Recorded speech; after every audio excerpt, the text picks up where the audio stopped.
Hi, welcome to Openly Aging with Allison. I'm Allison O'Shea and I'm the founder of Openly Aging. Today we're going to continue our series on the 5 questions to ask yourself to have the most control over your aging journey. In previous videos, we've already covered question 1, which is who is going to be my identified aging support system? We've also covered question 2, which is what do my finances look like and how do I create an aging plan that reflects my financial situation? Today, we're going to talk about question 3, which is what are the aging options out there and how do I educate myself on them? This topic to me is one of the most important ones because in my 20 years of experience in senior living as the executive director, I saw a lot of aging individuals and their families come to assisted living, mostly during a crisis, and it was the first time they had learned anything about assisted living, how much it costs, who covers the cost, which also tells me that they had no education on any other resources that were available. To many of these families, they were a little upset because they realized that there was a lot of other resources available to them before this crisis occurred that maybe if they had taken advantage of or were educated on, it could have avoided the crisis that they were currently in, which had put a big strain on the family. So I like to break down this topic of options and how to get educated on options into 3 categories. So when you're looking as somebody who is interested in making sure you're prepared and in control of your aging journey, you can really put this education into 3 buckets. So during this, I'm not going to dive into details about each of the different services or different levels of care. My goal is for you to understand that there are so many options that it is important for you to get some sort of education. I want to create educated consumers in this very confusing, emotionally overwhelming space because the last thing we want to do is have to make educated financial decisions when we are very vulnerable because something has happened or when our family is having to come in and save us because of a crisis. So the first bucket I want to talk about is living, our housing. There are so many options for aging housing that it's important to know what you're looking at. For most people, staying home as long as possible is definitely a goal. As I've said before, that's a great goal. There's nothing wrong with that goal. As long as you're self-aware of your current home, is it the home you raised your children in? So it's 2 to 3 levels, not a lot of accessibility. Or have you already maybe taken that first step and downsized, or the home you're living in is perfectly adaptable for your aging needs? That's wonderful. Those are 2 things you need to really think about. Do you have the finances to be able to support your aging journey at home if you were to have to call in caregivers? So those are just things we need to think about because if something were to happen, an emergency, a crisis, which hopefully we avoid, or over time, staying in that home is just not reasonable anymore, there are so many options when it comes to the next level of care. It could be as simple as downsizing to a townhouse, a condo, but is that condo going to be in just a generic condo building? Or would you like to maybe find a condo that more catered toward 55 and older? So you have more people around you who are in the same life situation you are in.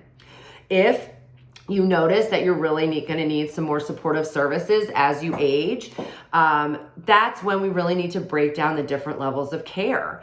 There is things called continuing care retirement communities. Those are communities that have all levels of care, but you either have to buy property within the community, or there's a very large buy-in, a price tag that gets you into that community. Understanding what that model is and how that model works is really important. If you have the funds to be able to afford something like that, making sure that that really fits with where you want your money to be or your value in all those levels of care. If you don't have the funds, that checks that off. It's not an option for you. So we move on. But that level of care has very long wait lists. And so knowing if that is an option for you in the future is really important, because you have to put yourself on a wait list. And I tell clients, you're going to have to move into that level of care as an independent person. So if staying home until you can't stay home is what your ideal goals and desires are, then a continuing care retirement community is probably not going to fit into your aging plan. But what may fit into your aging plan is there's a lot of companies that offer 55 plus condos. So it's a building. You have to be 55 years of age to go into it, but they have very few amenities. So you're still cooking and independent, all in your own apartment. Then what is the difference with a 65 plus? What makes that different than a 55 plus apartment? They're rentals, so you're just paying a monthly rent. What is assisted living, and how is assisted living different than independent living? What would be a circumstance in your life where you would have to go into assisted living and would no longer be eligible for independent living?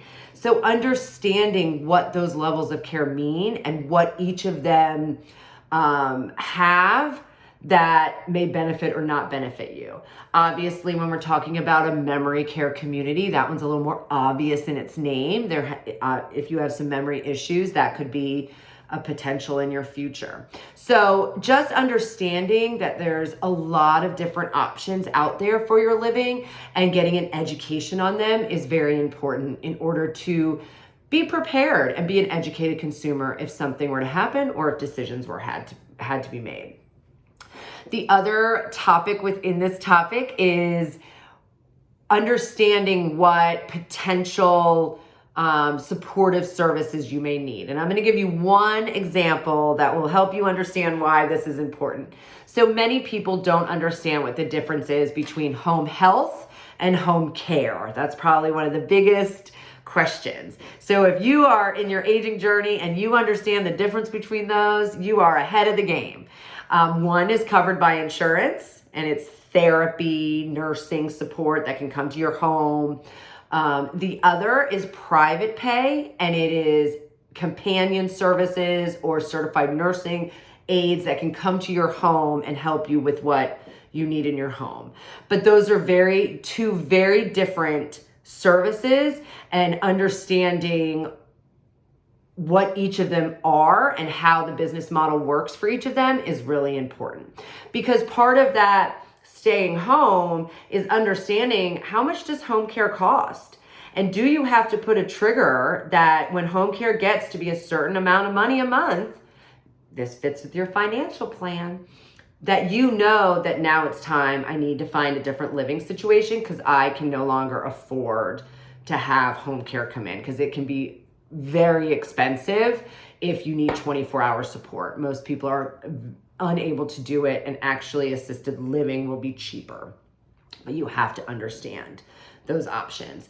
And the other thing with home health is with therapy. Do you know the difference between physical, occupational, and speech therapy, and how each of them work not only together, but why would you call in speech therapy? Why would you call in occupational therapy or physical therapy? Understanding what each of those therapies mean is really important, because as we get older, everybody will have probably experienced a time where they are working with each of those therapies throughout their life. And if you're not, then you're not taking advantage of a service or a resource that is covered by insurance that could really benefit you and help you be proactive in your aging journey. Number 3, which is really important when we're looking at getting our education and learning what options, is your social engagement. The Surgeon General put out something this year saying that isolation and loneliness is actually an epidemic in our world. A lot of this came from the isolation during COVID, which was something we couldn't prevent. But if you were of a certain age and you were isolated at home, it was really bad because you couldn't get out. And then by the time you do get out, a lot of things had changed. Your social circle was getting older just like you. People's mobility was affected, and it's harder to form new social engagement opportunities as we age. So we need to be very aware of what is our current social engagement. Are we fulfilled in our current social engagement? And what would happen If something occurred, you're not able to drive anymore, you don't like to drive at night, where all of a sudden that social engagement was not able to happen. What are our plans to make sure we have social engagement, even if our current social engagement has to end? And that's why it's important to go visit your local senior center. Even if you're not ready, you don't have to sign up. At least know where it is. Get a calendar. Maybe you'll find events that they're doing that you're actually pretty interested in, and you'd like to start forming relationships with people that are going to that particular event. The volunteer opportunities. What is something you're passionate about that maybe you could volunteer your time? It creates social engagement, it creates purpose, but it's also something beneficial to the community. So really thinking about your social engagement and the type of people that you like to be around. When you reach a certain age, you should know what type of social human you are, what type of people you enjoy being around, and what type of social engagement really fits what you need. And so identifying that is really important, because then as you get older, you're able to find social engagement. In order to get an education on all these, not just Googling, I mean, you can Google all the words I used today and educate yourself. But I also tell my clients is all large senior living communities, senior centers, they all offer educational opportunities. They're constantly having companies come in and educate a crowd on what their services are, how it works. They're always going to tell you how they're better than everyone, but that's okay. It's just more of getting an education on the different services that are out there. Your church might offer, and if they don't offer some senior seminars, I would definitely talk about social engagement and purposeful planning. You could definitely help with that. Make sure your church knows that you want to bring in people within the aging industry to educate the people of the church on different resources that are out there. People are always scared to put their email down, because you're going to get inundated with emails sometimes. So I tell my clients, create your own email address that's specific for your aging journey education, and you give that email out. And so it's not blocking up your regular email, but when you go to that, you can find out what seminars are happening. You get some free food and some free drinks. Bring a friend, and just try to look at it as an hour here, an hour there of education, because those educational opportunities are normally only an hour long. How I would start is looking at your local community and seeing, what is the largest senior living community around. Call them, ask them to get on the list to get emails. Go to your senior center, and then of course talk to your church. Those are all really important. If there's health fairs that are happening at the senior center, that's a great opportunity, an hour of your time. So getting an education is really important. And I'm not talking about understanding all the nuances. Just look at it as the desire to become an educated consumer, because the senior industry is so expensive. You don't want to waste money or time to researching and educating yourself when maybe you're unwell, or maybe you're leaving it up to your children because something happened. So starting to find that education on the resources available is really important. Thanks so much for listening. I hope I was able to offer some more information that is useful. Reach out at openlyaging.com if you'd like to talk further. I'd love to hear any feedback, so please leave a comment. Thanks so much, and we'll talk soon. Bye.